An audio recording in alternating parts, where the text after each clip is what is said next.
Hey everyone, I'm Rohini Ghosh. I am the Vice President of the Wyoming Women in Economics Network. I am a PhD candidate in the Department of Economics here at UW in the College of Business. This video is meant to be an intermediate crash course in some cool stuff you can do using Program R to massage, manipulate, and analyze data. If you are not at all experienced with R, if you're really new with this, don't watch this video yet because I'm going to probably skip over a lot of basics. So if you're still getting used to using R or you have no experience at all, go back and watch Bethany King's video where she does an introduction crash course into using R. And hopefully that will help get you a little bit more comfortable using R and figuring out how to just run scripts, and then you can come back and watch this video and play with this more advanced code. Cool. Alright, so to get started, I will share my screen, and cool. So now we should all be able to see my screen. I've got RStudio pulled up, which is what I had stuff up. I always use RStudio to run our scripts. I am sure there could be another front runner, but RStudio is basically the best, so don't mess with what's not broken. This R script and the data files that go with it should all be attached, and you should be able to run all of this without a problem. Keep in mind though, as we go through this, there's parts where on purpose the code will not work yet, so just be aware of that.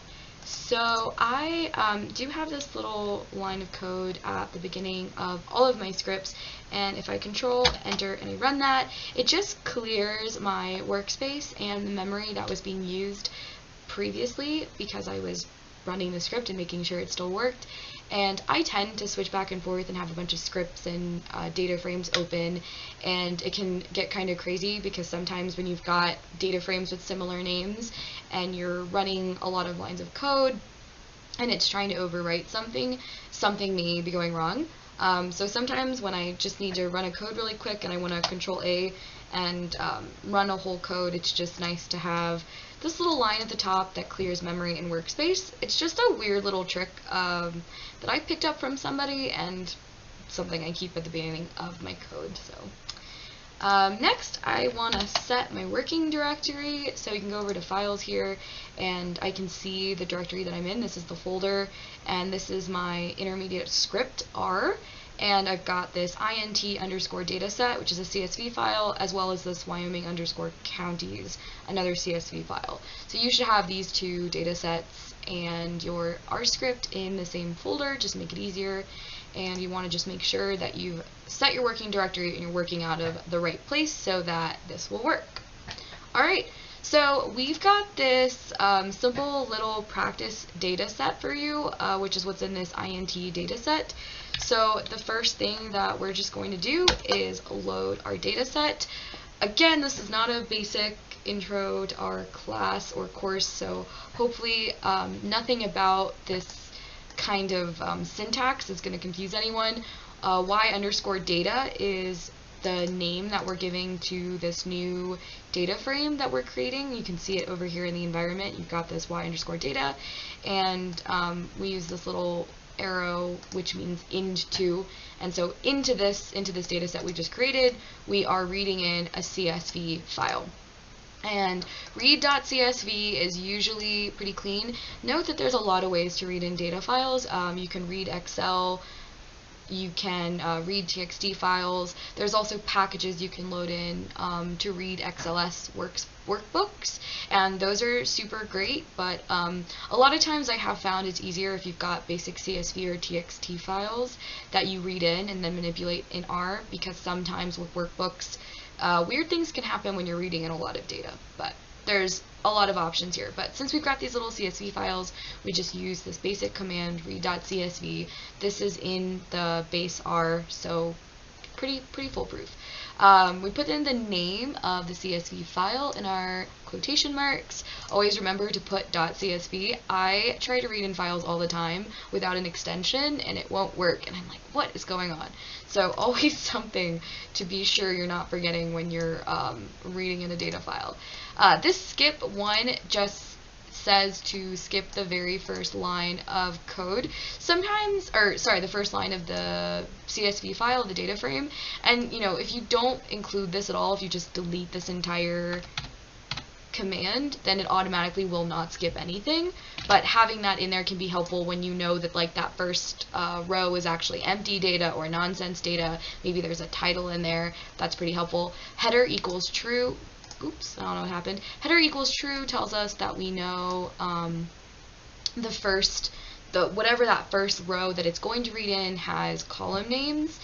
And this also tells us what to do with NAs and NA strings. So a lot of times we'll read in data files that have missing data, and I don't mean zeros, I mean just missing. And when R reads in missing data, it doesn't know what to do with missing.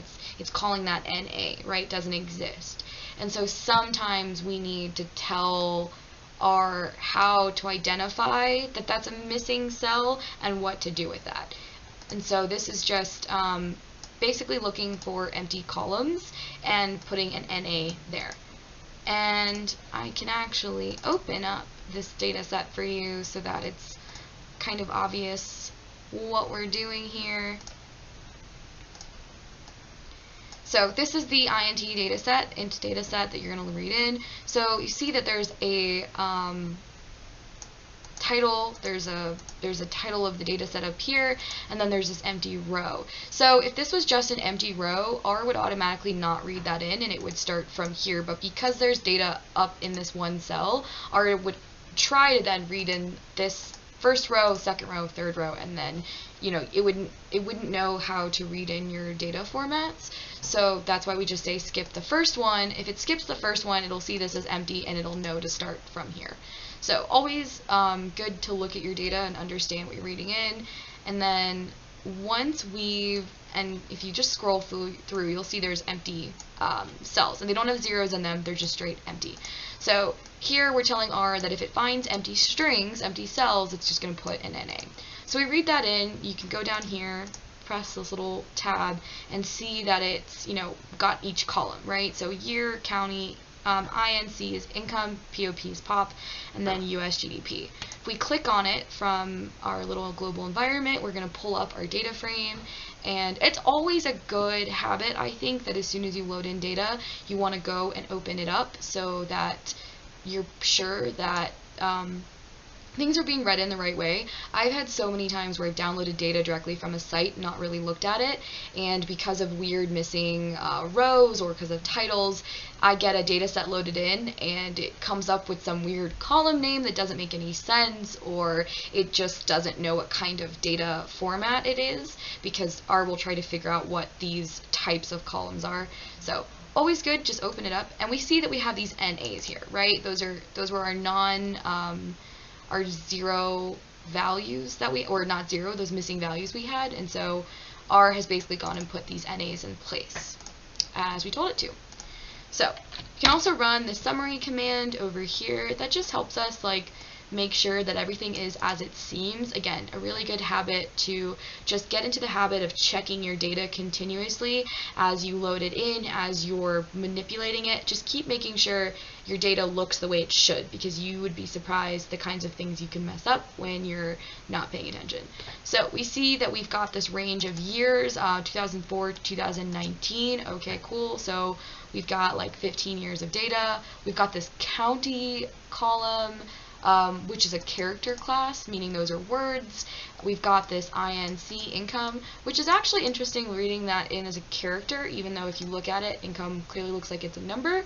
The same thing happened with population, and then US GDP was seen as numeric. And so this happens all the time, that because of the format numbers are written in, they get read in a weird way. So it's another thing when you look at the the class of data, the class of the column that are assigned to it, you immediately want to see that and go, oh, okay, that's probably going to cause me problems because that's not correct. So we'll look at that. Okay, so I don't know why things are glitching out of my computer. Sorry.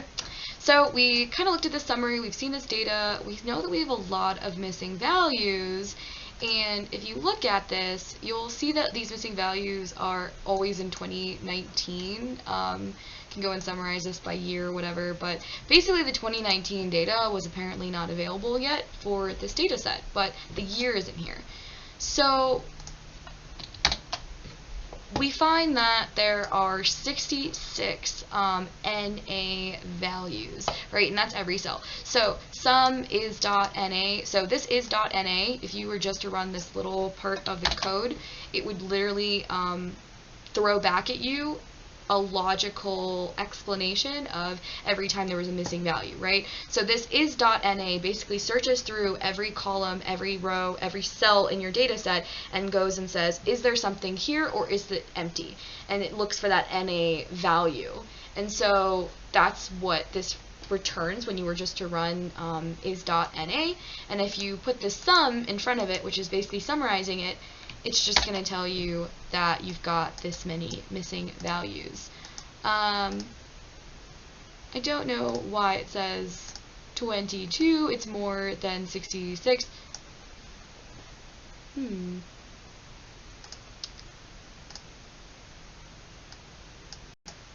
Okay, my computer is doing strange glitchy things, and I'm sorry. I'm going to update this and say 66 missing values. So what you would also immediately notice, by the way, with this data set is you've got a panel data set here, right? We basically have stacks of data for all these different counties in Wyoming, Albany County, Bighorn, Campbell, Carbon, etc., for each year of data. So this first chunk we've got is for 15 years of data for Albany County, income, population, and whatever US GDP was at the same time. And then after that, immediately, we have another 15 years of data for Bighorn County and the corresponding data. So we've got a panel data set and what we call a vertical table, where we've basically got all these different categories, right, which are counties in this case, and we're repeating the same variables, income and population and US GDP, for each of those counties in each of those time periods, and we're stacking it.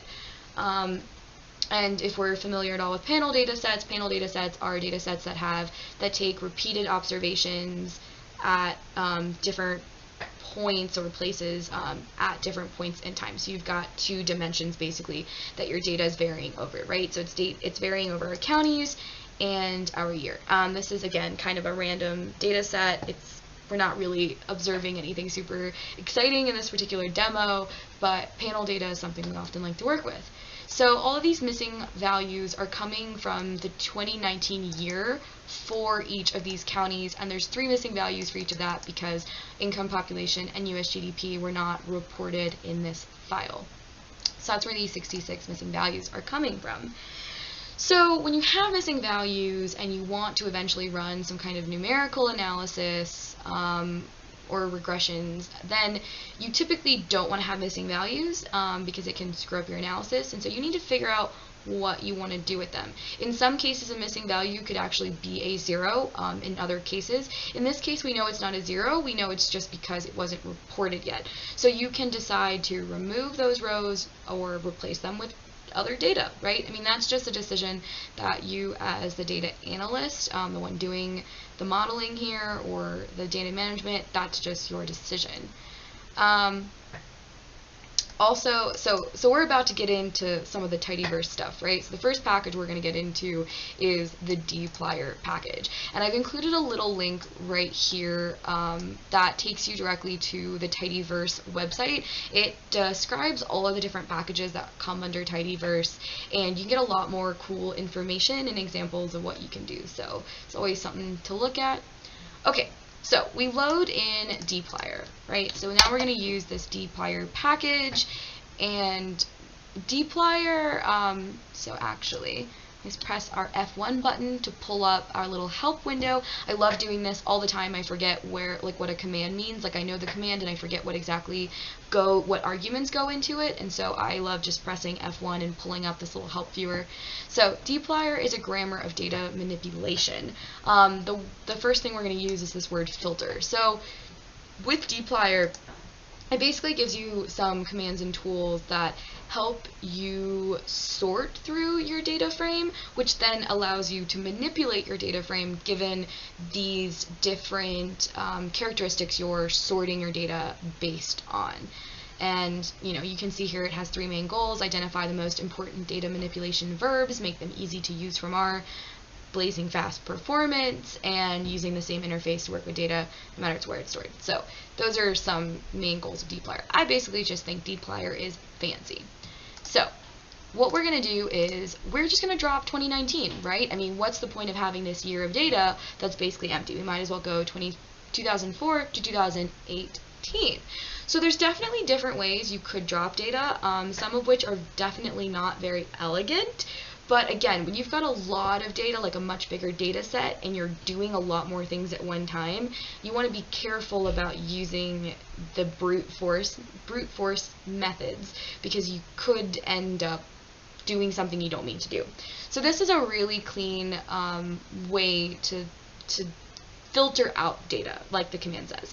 So we're just going to create this, and I'm just creating this to show it to you. You wouldn't normally need to create a whole new data frame, but I'll call it drop 2019, and what I'm going to be putting into that is Y data, right? That's our original data set we've got over here, and then we use this symbol. I can't remember what that symbol is actually called, but basically it's a way of saying we're piping in this command to this data set, right?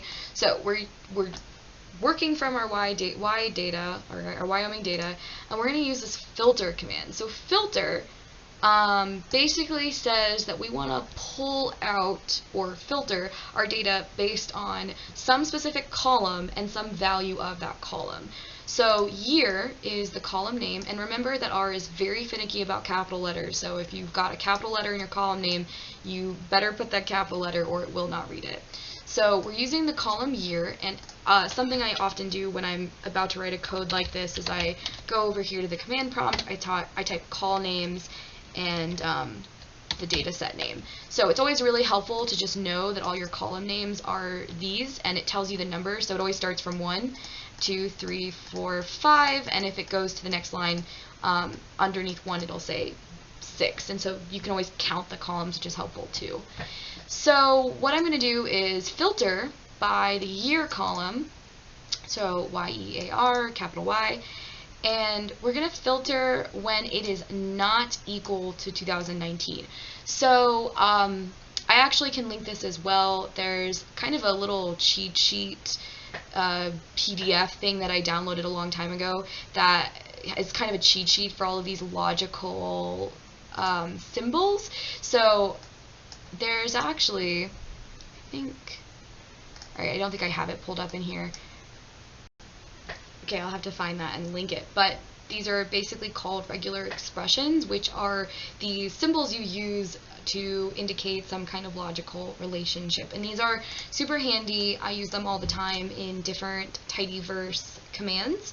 And this exclamation point equal sign basically says not equal to. If I put equal equal, it would say equal to 2019. And there's all sorts of different things you can add in to have multiple statements to filter and sort by, and all of that. So regular expressions, they're not always the same in every single program, so it's great to have like a cheat sheet for what those might look like in R.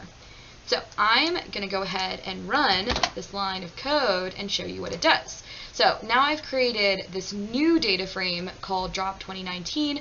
Remember, I fed in this original data set into our new one, but I filtered out the year equal to 2019. So the only difference now between this drop 2019 and our original YO data is that the year 2019 should no longer be here.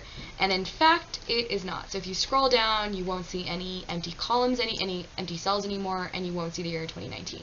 So that's all that did, and that's super neat. And you could do that if you wanted to filter only the years 2004 to 2005, if you wanted to filter by a different column and income less than a certain scale variable. There's all sorts of things you could do. So that's again, like the power of dplyr and tidyverse. So now that we know that we have a code that drops 2019, then we can then we've got this new data set, we know it works. So just like in the opposite way, if, like I said, you could say equals to 2019. This just shows you that if you run this code and you keep 2019 and you run the same exact thing except that you're filtering based on year equals 2019, which means only year equals 2019, then you do the opposite and you have all of these empty values. So just to show you what you can do. So now that we've got our data set without the year 2019, we could just operate from here and keep going forward and say, all right, we don't need 2019. But let's say you decide to do this differently and you want to keep 2019, you just want to put values in there. Again, you should have reasons for doing so, but let's just say you want to do that. And the argument could be that you need to keep 2019 because you need at least 15 years of data, otherwise you don't have enough power in your data set. So something you could do whenever you've got NA data is you could just omit them. So this is an example of a data frame you could create if you just straight omitted them. Now the interesting thing is, because it omitted those cells, it omitted the entire row of data, right? So because there was one missing column value, it omitted the entire row. So you actually end up with the exact same thing as we got over here as drop 2019, because we know that every year 2019 was missing those columns of data. So that's another way you could do that. There's a lot of tricks in R that are based on manipulating and getting rid of NA values or finding NA values. So there's always quite a few things you can do. Going back to our original data set, again, this is .NA. Remember, this is just a logical function that finds all of those values. And if we run this line of code, we just basically put the value of 10 in every empty cell, right? And I don't know what your logic would be, but, you know, maybe it's just like the magic number 10, and anytime there's no data, you put the number 10. Again, please have actual reasoning when you do this with your own data, but that's just to show you that there are different options for how you can deal with that missing value. And they're all pretty cool, pretty flexible. You do notice, so here in the code it says this doesn't work, but it actually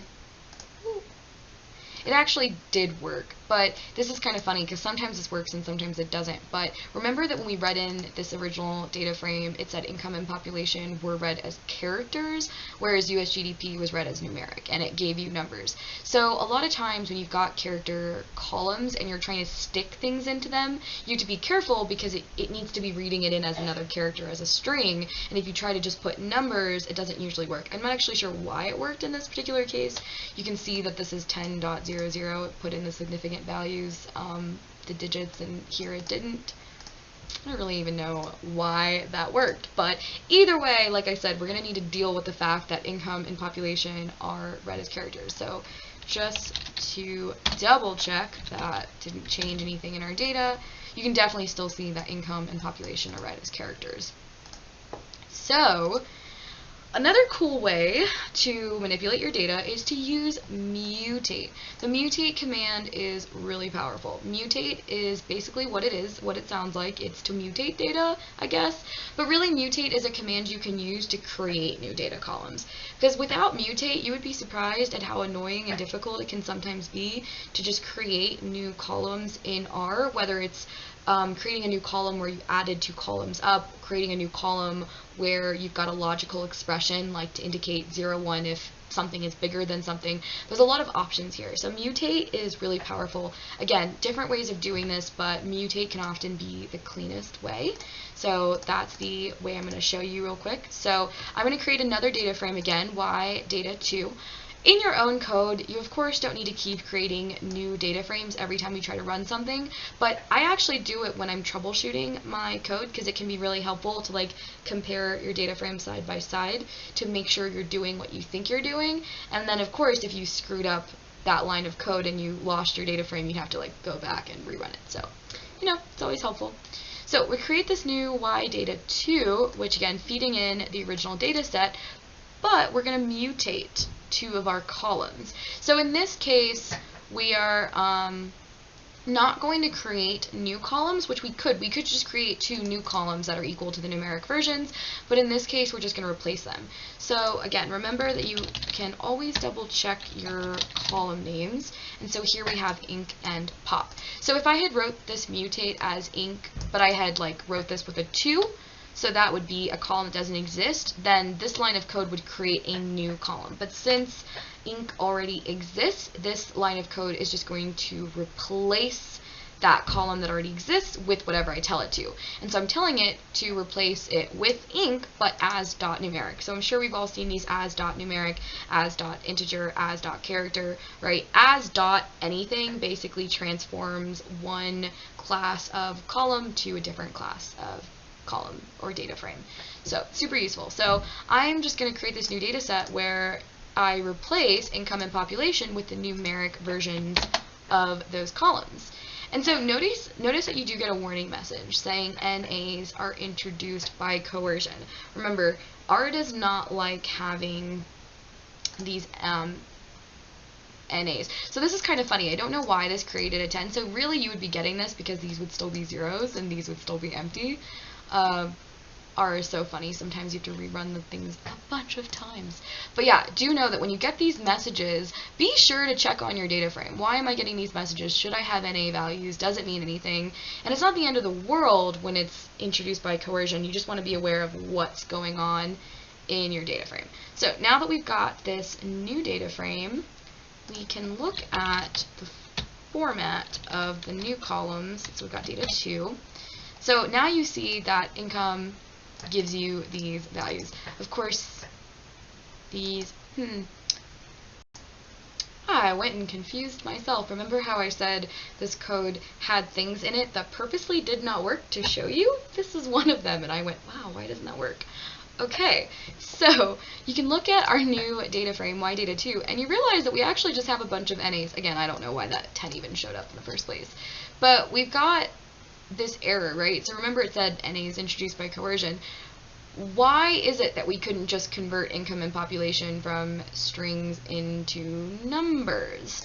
So the reason is actually, if you look closely at the original data set, these columns have commas in them, right? When someone entered this data, they entered it as 1 comma number, right, to indicate thousands and millions and whatever. And the problem is R sees that and doesn't know what to do with that.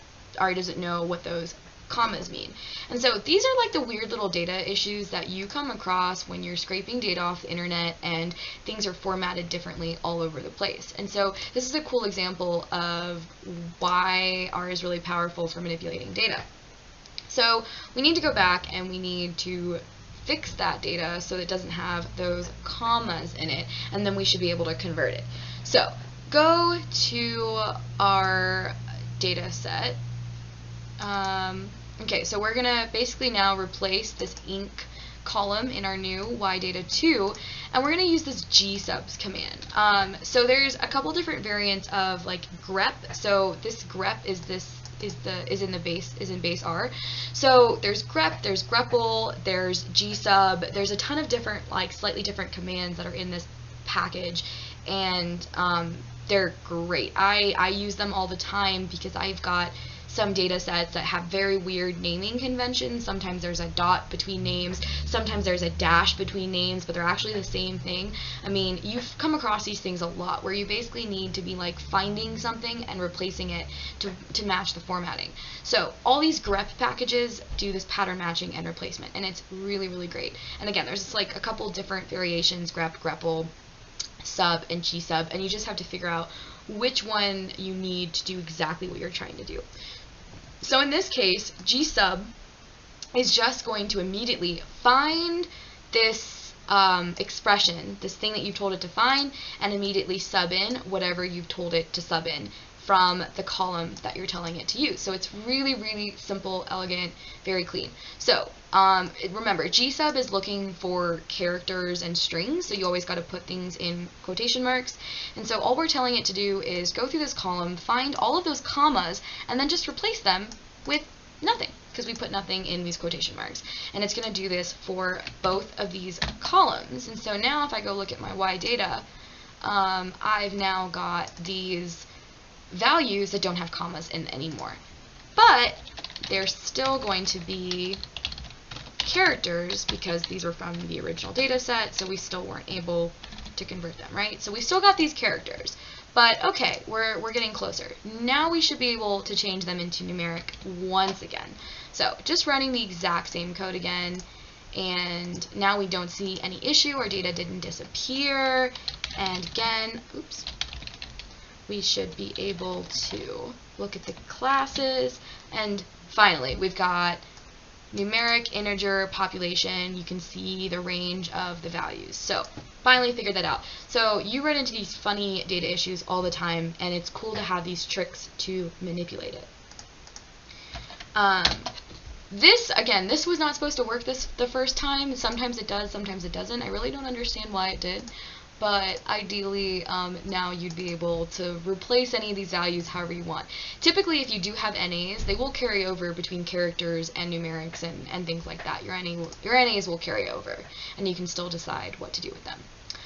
Okay, so we still need to decide what we want our data set to use, what we want it to look like to actually do our analysis, because replacing numbers with 10 doesn't make a lot of sense. So we're just going to go back to what we started with, which is dropping the year 2019. Let's just filter it out. So notice we're still using our Y data 2, because our Y data 2 is now our corrected data frame, because we've got our numerics. So we're just going to replace this with a version of the data frame where we filter out everything. We basically keep everything that's not the year 2019. And another thing we're going to do really quickly, which will become obvious in the next couple of steps, is we're going to change, we're going to create 2 new columns. And remember, you can use this mutate to create columns or replace them. And we're going to call it inc thousands and pop thousands. And all we're going to do is write income divided by 1,000 and population divided by 1,000.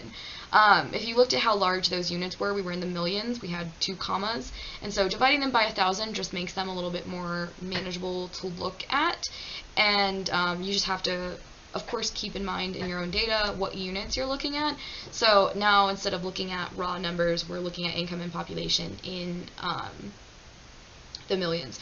Oh, and so it'll be in millions now because those were already in the thousands, according to this little line of code. Yeah, you should probably make notes of those things in your data files. But yeah, so we're just going to run this, create a new data frame. So we've got our Y data 2. Now 2019 is gone. We don't have missing values. We've got our county, income, population, US GDP, and our 2 new columns, income thousands and pop thousands. This is again just like kind of a preference thing. You want to keep track of what units your values are in.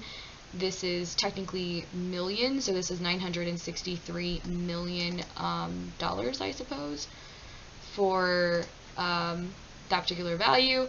So yeah, but it just makes it a little bit easier to look at and easier to compare numbers. So okay, so now that we've done all of this hard work to kind of clean up this panel data frame we've got, what do we want to do with it now?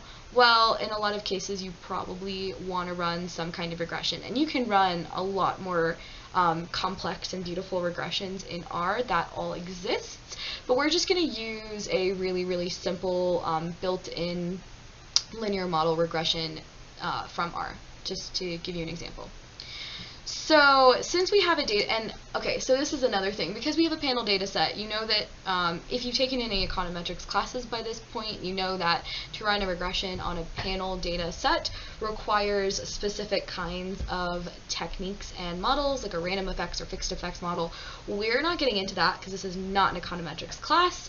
So what we're going to do, just to show you kind of easily some of the stuff you can do, is we're just going to filter out one particular county. And so I'm gonna filter out Albany, because that's where we live. And so I've created this new data frame, Albany, which is filtering from Y data 2, and we've just taken the column county where it's equal to Albany. Notice that when I say county equal to, Albany needs to be in quotation marks because it is a character column. And so now I've got this Albany, which is just one data set for one county. So now we've just got a simple time series, right? So we've still got this county column in here, but we know it's all Albany.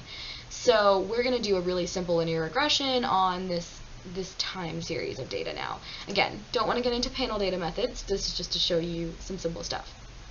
So this easiest way to run a really simple linear model to run a regression is to just use this LM command. Again, you can go to your help viewer, and it talks about fitting linear models, and this comes out of the base R stats package, and you know, you can play with that quite a bit. And so I'm just going to call this reg. I'm going to save the linear model in reg, run this code, and note that we're basically writing y equals to our slope variables, right? Whatever our independent variables are that we think we care about. So here we're just going to run income as our dependent variable, right? So income is our outcome variable that we are apparently concerned about, and we've decided that income is some linear combination of US GDP and year. Yeah, this doesn't make a particular amount of sense because, again, this is just like showing you an example, and clearly we pulled this out of a panel data set, but this is just to show you that you can really simply just run this one little linear regression model, and it doesn't take a whole lot of effort. And we can look at a summary of the regression results. And so this is pretty neat. I mean, for such a simple command, you can already look at your residuals. You can look at the min, the max of your residuals. You can see the coefficients. So, of course, we've estimated a linear model, so there's some intercept, some y-intercept, unless we tell it to suppress it. So we have an intercept value of negative 1.4 to the power of 8, so a very large number. And then we've got these coefficients. So according to this regression, an increase in US GDP causes this amount of a fall in income in Albany County, and the year causes a positive impact on income, which is probably kind of obvious because income's probably rising every single year. But again, the coefficients, this linear model doesn't make a lot of sense. We didn't motivate it with a real question. I just want to show you what you can do. And this is really convenient because this tells you if these coefficients are significant and at what values, and you can look at your residual standard error, your R squared. So this is an R squared of 97%, which is honestly pretty high for such a random model that we just came up with. So this is just like the simplest linear regression model you can run in R, and it's still pretty powerful. I do this all the time in R, is just run a really simple plot command. And when you run a simple plot command, which we'll do more with that in a second, you can just kind of eyeball your data. So there's a couple different things you can do. Ooh, I had somehow skipped over the first one. So you run plot, and okay, it's just running everything in one go, and I can't tell you why. Technology is not my friend today. If you run this individually, there's like, you can click Control Enter about 3 times, and it'll just plot 3 different pictures for you of the linear model at fit and the residuals. I don't know what this residuals versus leverage even means, this Cook's distance, but if you know, it's kind of cool. It's just, again, you really want to get into the habit of like constantly eyeballing your models and your data and just making sure things look okay before you really get into it. So that's pretty cool. I'll show you a better way of actually plotting what you would want. So we have this data frame Albany, right, which is what we just ran a regression on. We can actually add a column that keeps the residual values and the fitted values. Remember that the fitted values are the values of the dependent variable that our linear model is predicting, and the residual is the difference between that fitted value and that actual value. And so I can just run, again, using our mutate command, run this line of code, and I've created these two new columns. And so here we can see that these are the fitted values, right? So in this rightmost column, so this is the fitted value that's predicted by our line. It's 9643 something. Go back to our original dependent variable column, and we've got 963374. So this column, the residual, is going to be the difference between that fitted value and that original actual value, right? So remember that the closer our residuals are to 0, the more perfect fit our model has. So we're always interested in our residuals, because if we have very large residuals, it tells us that our model is not a great fit and that we could improve it. So it's something you might care about. So a really good way often to analyze and examine your residuals and how good your model is of a fit is just to plot things, and that can really help. So now we're going to use ggplot. So ggplot, which is ggplot2, that's the package name, is again under tidyverse. And I cannot tell you how powerful ggplot is. It's pretty incredible, and I'm only going to show you like a simple way of using it. But ggplot2 is really great, especially when you've got data like this, panel data, because ggplot, since it's based on tidyverse, and tidyverse is really designed to deal with a lot of these vertical tables, as they're called. And so in ggplot, it knows what to do when you've got like a column identifier, right? So it knows that this is a data set for Albany, this is a data set for Bighorn. And so say you wanted to plot like income for 5 different counties over time, it would know how to create those categories. That's a little bit more complicated, and so hopefully you learn how to do that eventually. And that's what I use it for, and it's pretty great. So this is just a simple ggplot. So to create ggplots, you can really customize it as much as you want. I mean, I myself have a template, you could call it, like a set line of codes I really like to use for what I make my graphs look like. And there's a lot of flexibility. There's all these built-in themes, but you can also build your own theme. You can change your labels and your axes and your titles. So much you can do with ggplot. Again, really powerful, especially when you want to plot a lot of different categories of data, which go on the internet, you'll see it as a lot of potential. So this is just a simple example of plotting a point and a line. So in this case, so ggplot, we call it ggplot of Albany, right? And that's just to tell it that this is the data set. Again, there's slightly different ways you can write out your ggplot codes. And I feel like it's a matter of preference or what's more intuitive to you. In this case, we're saying we want to make a ggplot of this data frame of Albany, and then we use this plus to keep adding on characteristics to the graph. And we want to add, so we want to create a plot of Albany, but what do we want to do with that? We have to tell it. So we say we want to create a point, so geom point, geom line, geom bar, geom hist. There's all different kinds of types of graphs you can make with ggplot. I wonder if it'll create a new ggplot. I'm not sure how much information will be in this little help bar, but you know, when you start getting into the data and the mapping, there's just an endless amount of possibilities of what you can do.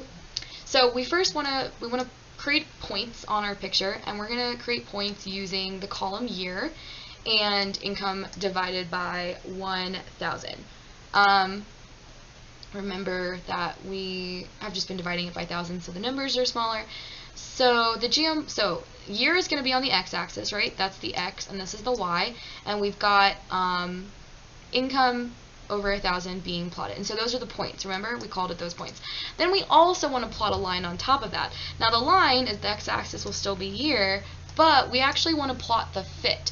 So these points are the actual data points, right? That's the original observed income in Albany County. And the fit, remember, those are our fitted variables. And so this line basically shows us that fitted line from our linear model, right? And you can just eyeball that. It makes a pretty good fit. Not really sure why, because there was no logic to our regression, but hey, look, we've got a pretty picture.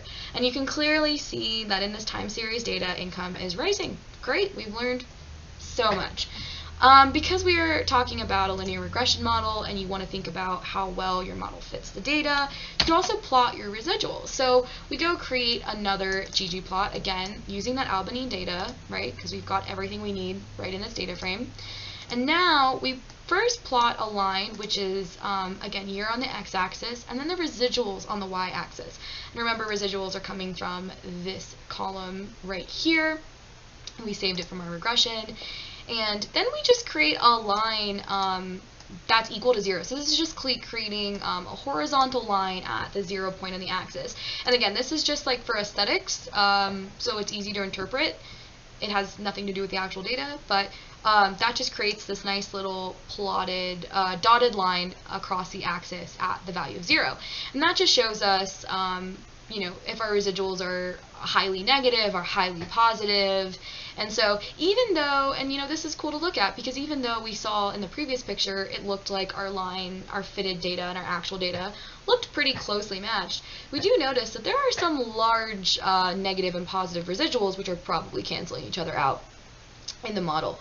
So if that were a concern for you, then you would want to find a way to add more variables and account for that discrepancy, right? I mean, again, you should be using theory and motivation and understanding of your data to do this, but this is just a cool stuff. I love using ggplot. I ggplot all my data for all my papers, and it's just really powerful when you get into it. So that's some stuff you can do, just plotting your data, plotting residuals. I mean, you can play with this however you want. And yeah, now another thing that's actually pretty cool, which I'm going to show you, which is kind of last thing we'll do, is plotting a map. So this is not a spatial R lecture by any means, and we're not really getting into the realm of real spatial data, but R is very powerful for processing and analyzing geospatial data. And a lot of that, the reason I like it so much is because a lot of that is built into packages in R. You can pull common map boundaries and lat and longitude and shape files. I mean, there's a lot of stuff that's just kind of in the R universe that you can load in and attach data to it, and it gives you a lot of possibilities. So this is just the simplest way to do this. So again, because we have a bunch of panel time series data and that kind of complicates creating static pictures, we're going to do this just for 2012. So I create a new data set, Y 2012, I can open it. So now I've got 2012, but for each county, right? Because I'm going to show you a map, and so I can look at all the counties, but at a specific point in time. And, you know, there are ways you could totally do this over time if you made it interactive or came up with a cool way to represent that, but again, very complicated. So I'm just going to look at all the counties in Wyoming for the year 2012, and I'm just going to plot the income data, ultimately. So there are two packages here. Again, these are two of like many options you have. There are a lot of map making packages. They are gigantic. Again, when you start using spatial data, like using shape files and raster files and all of that, it can blow your computer up and it can be really slow. And so this is just a simple way to show you something you can do. So you're going to need these two packages in tandem, map data and maps. So maps package contains the data of maps. So it contains like all sorts of standard maps, like US states, US counties, etc., etc., etc. I don't even know what all is in there. Probably international maps as well. So maps contains all of that information about the boundaries of those. Map data is the package you need to like take that spatial data of maps and transform it into something you can use in a data frame. And then that makes it so you can use it with ggplot specifically. This is meant to interact with ggplot. So again, super powerful, very cool. So we're going to have to create a boundary from we're going to use our maps to create boundaries for the state of Wyoming and then draw the counties within the state. And this is so easy because they exist already. So we use our map data, map underscore data, that's the command that comes out of this package. And the first thing we do is we specify what kind of map we're pulling from maps. And so you can look this up and see what types of maps exist in maps, but they have state, they have county. Again, I don't even know what else is in there. And if we just pulled state, it would give us all the states in the US, but we only really need Wyoming, so we're just specifying the region we want and calling that Wyoming, so it creates a data frame. We do the same thing for county. We're pulling all the counties in the US, but we only want one region, just Wyoming. So now we've got these two data frames that took spatial data, these boundary data sets, and turned them into something that we can view in a data frame. And really all it is it's just latitude and longitude. And again, R is really powerful for processing spatial data, so it can read longitudes and latitudes and plot it into space. There's all sorts of different coordinate systems that you can use, all sorts of stuff. So group, order, region, I wouldn't worry too much about any of this. Again, it's because we're translating spatial data sets into a data frame that we can read, so I wouldn't worry too much about that. So now that we've got our data we need to map out the boundary for the state of Wyoming and the counties, we can plot this. And so we're going to use this geom polygon. So the polygon basically just draws. You could do this by hand, honestly. There's you could just sit there and come up with like coordinate points in space, 0, 1, 1, 0, and you could actually draw shapes like that. I don't know why you'd want to.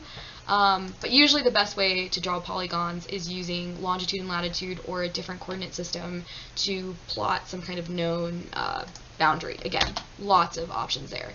But yeah, if we just plot 2 polygons, right? So the first polygon is from our Wyoming boundary file, and it just uses the latitude and longitude to plot, you know, the entire, basically the square that is the state. We're not filling it or anything. So that's basically, this first part just draws basically the square of Wyoming. And it's like anatomically correct, you could say. Then on top of that, we plot another set of polygons using the county data. Again, it uses lat long to draw all the borders, and it just plots it on top of it. And since all these counties are contained in the state of Wyoming, everything fits in perfectly. And that's what you get. You get just cool, really easily, you get this nice boundary of Wyoming and state counties, and then you can just start to populate it with data however you want. So the easiest thing we're going to do here is basically create what looks like a heat map for income in these different counties, and it's really not too hard. So in order to plot data onto this picture that we've just created, we just need to merge our data files. Now, merging is something that's super great and powerful, but I somehow run into issues all the time. So I'll show you an example now of why we'll run into an issue. So let's create a new data frame where we want to merge our county file that has its county boundaries, our Wyoming 2012, because remember we're just using 1 year, and we want to combine these two things together so that we can plot data in those county boundaries. Okay, so we use this merge command. Again, merge, very powerful. You can merge 2 data sets at a time by different types of things. So if you just write by equals to county, that's like assuming that both data frames have a column with the exact same name. If they don't, you can either change the column name of one of them, or you can say by.y, by.x, which is also great. And all equals true means that it's going to keep all of the observations in both data frames. Sometimes if you don't put all equals true, it'll only keep the ones that match, which you might want for other purposes. So we run this code and it doesn't work. And if you actually just look at our data, it's really easy to figure out why it doesn't.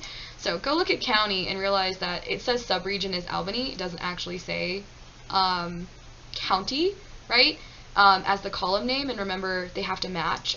So there's 2 ways. You could write by.x, which is x will be the first name here, and write by.x equals subregion, and then by.y, which will be the second argument, will be county. Or you can just change the column name. So here we just change the column name in county to the county with a capital C, so they match. This is a super easy fix. That's what I normally do. And we also have to think about whether or not these are going to match. So we don't just need the 2 column names to match. We need the arguments inside the columns to match too, because it's going to merge. Every row that has the name Albany here is going to merge with every row here that has the name Albany, right? So it's obviously going to create a lot more rows now. But the problem is, notice that in our original data frame we have capitals for all of our county names, and we have these underscores instead of spaces for names. Here in county we have lowercase names, and we have spaces instead of underscores. So this is just another example of mismatching data, and you need to manipulate one of your data frames so they all match. So the easy thing we're going to do here is we're just going to take our original data frame, right? So 2012. We're going to look at our county column, and we're just going to manipulate it so they're all lowercase. Again, neat little base R command, so to lower. So if I run this code, it's just going to take every character argument, and this only worked on a character vector. It's just going to take all the letters and make them lowercase. Super neat. And then we're going to go back and use our gsub command again and just replace all of our underscores with spaces. And now we've got, I'm going to close this one. Now we've got county names that are lowercase and have spaces that match exactly what was over here in this county. So now that everything matches, we should be able to merge and everything should work, and great, now it does. So now we've got this new data frame where we've got county, long, lat, this group and ordering region stuff, year, income, pop, and all of our other data. So now we've got a data frame that's got both our spatial boundaries as well as the attributes, you would call them, this original data that we care about. So now we can do something really cool where we plot the county boundaries, but we also plot the income data in that. And so all we're really going to do is we're going to plot, okay, so we plot this data Wyoming again, right, because that just gives us our state boundaries, and then we're going to plot from our new data frame. So we still have our longitude and latitude, which gives us those borders, and we're grouping by group, which is just, again, so it's the spatial stuff, so it makes sense.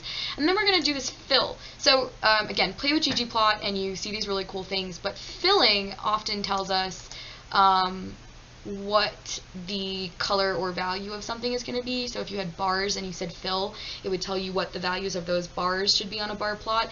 Here we're saying fill, and we're filling it into our polygons. And so we're filling it according to income in the thousands, and it's going to automatically come up with a scale, but you could play with this if you wanted. So we basically just created a heat map, right? So we've got all the counties in Wyoming. We see that the darker blue incomes are on the lower end, so closer to $1,000 million of income.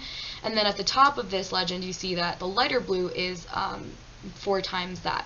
So we see that there's these light blue counties that have really, really high incomes, and then you can immediately say which counties in the state have lower incomes relatively. And it's just super cool. And again, this is automatically picking your breaking points for those colors, but you can go in and change all of that yourself. And it's just like a really neat thing you can do really simply. And if you want to get crazy with it, you can do a lot more with ggplot. So the very last thing I'm going to show you, which is just another example of using merge, but also using string R, which is again also in tidyverse, which I love.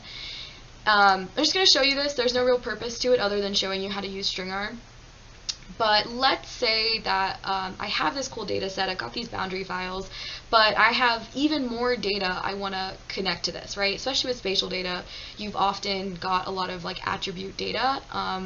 Maybe I want to know about the income in the population, and then maybe I want to know about how many women or how many men there are. And so you're pulling data from like a census website.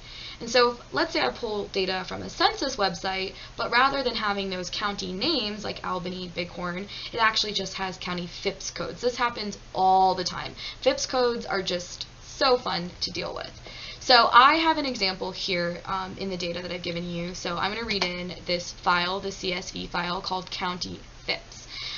This is just a file that I downloaded on the internet. It's super ugly, and I left it that way so we could play with it together. This is literally, I downloaded this from the internet and because I wanted to find a file that had county FIPS codes for Wyoming. And this is just what it looked like. Isn't that great? So it's got the county name, the FIPS code, and it says FIPS code, and Wyoming. Clearly, we need to play with this if we want it to be usable to us. So we're going to use string R. I love string R because I used to do this kind of thing in Excel, and it's actually almost the exact same logic as how you do it in Excel, except it's just easier and more fun in R. But if you've ever done it in Excel, then you'll recognize this this kind of manipulation. So the string-R package basically allows us to go into like character columns in data frames and just manipulate the stuff that's inside those columns in all sorts of ways. Take stuff out, separate them. It's just really, really powerful when you've got really ugly looking data that you need to play with. So clearly what we need to do is we need separate columns that have county names and the FIPS code separately, and we don't even need that other stuff.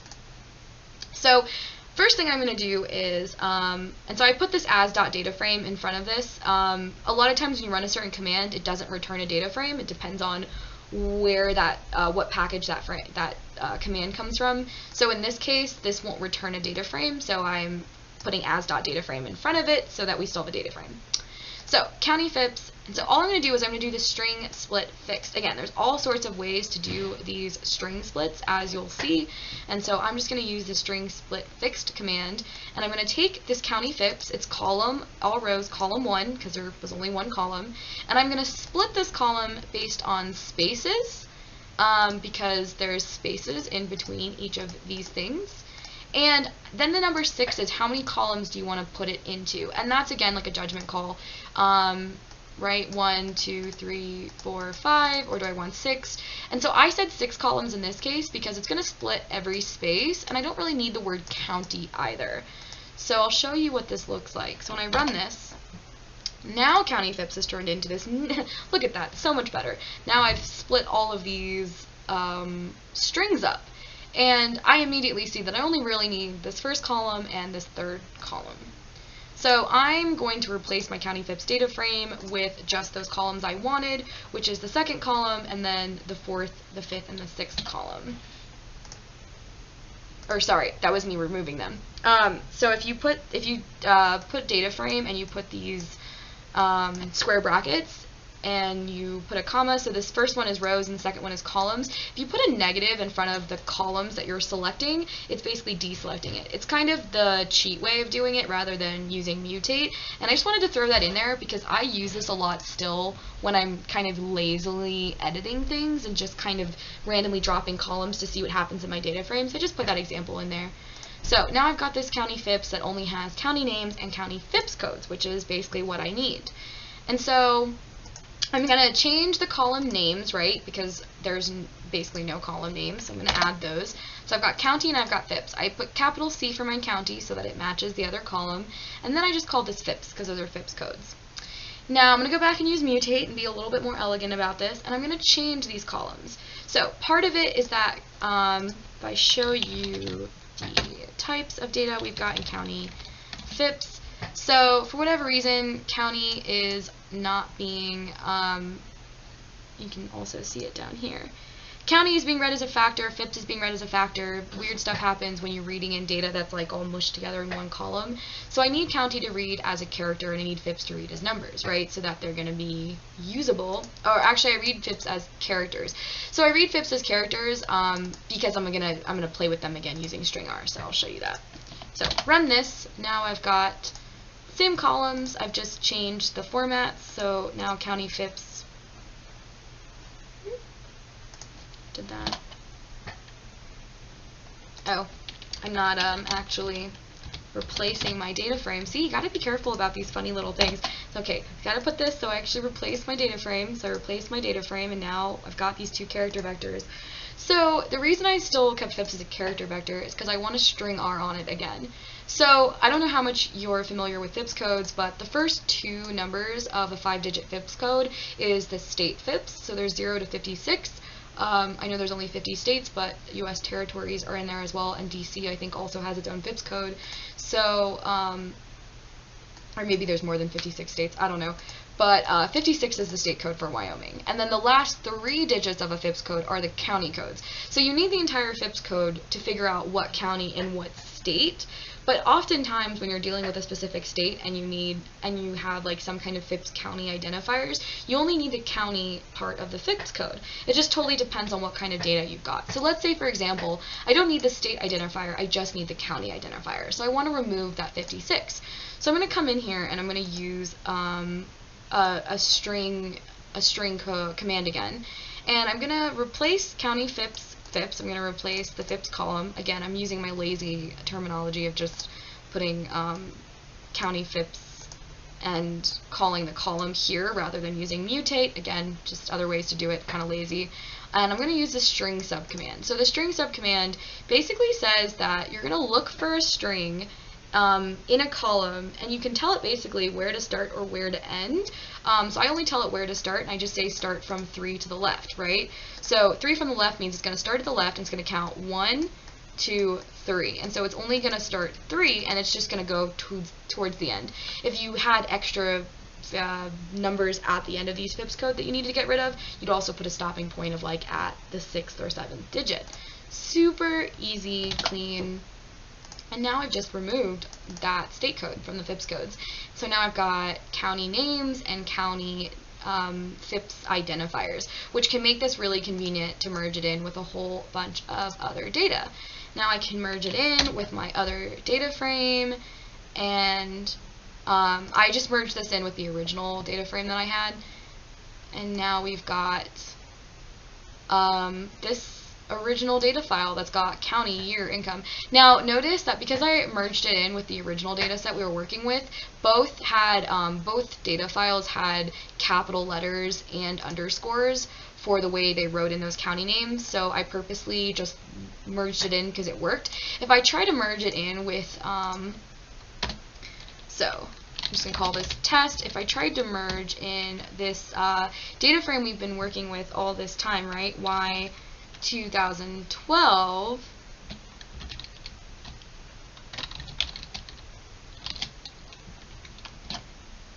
oh, maybe it does still work because I didn't, oh yeah, so see, it didn't work. So I tried to merge those in and it didn't work. And the reason it didn't work is because these two don't have the same formats anymore, right? Because remember, we changed Y12 to have lowercase and spaces in the county names. So you always want to be careful that things are doing what you think they're doing and why. Okay, so that was kind of a long video, and I'm sorry, but there's just so much you can do, and all of these packages and commands that I've shown you today all come out of the tidyverse world, and it's really all you need to make R pretty powerful for your data manipulation and analysis needs. So this is just kind of scratching the surface. I hope that this was helpful, and hopefully it sets you down a rabbit hole of all the things you can do with tidyverse and R. Thanks for watching.